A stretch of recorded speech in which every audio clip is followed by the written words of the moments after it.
In today's video, we are going to show you how to sync Runna with your Garmin watch so your training plan automatically appears on your device. Let's begin. Now, the first thing that you need to do, open Runna app on your phone, and then on the top left corner, you will see your profile icon. I want you to click on it and then scroll down until you find the connected apps and devices.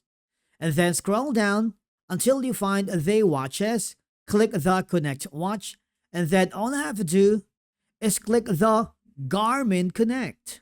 Now with this, it will allow your plan automatically sync with your Garmin watch and show upcoming workouts as you follow Runna workouts on your Garmin watch. Okay?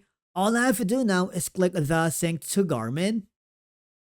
And just like that, you have a successfully connected Runna to Garmin Connect.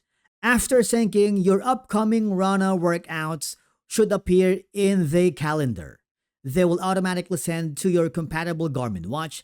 And if you don't see them right away, you might want to click the refresh button or click the add device, so you can tap sync on your watch manually and turn on the Bluetooth. But basically, that's it for today's video on how to sync your Runna app to Garmin watch so you can start each workout with step-by-step guidance. Thank you so much for watching. We will see you again in the next video.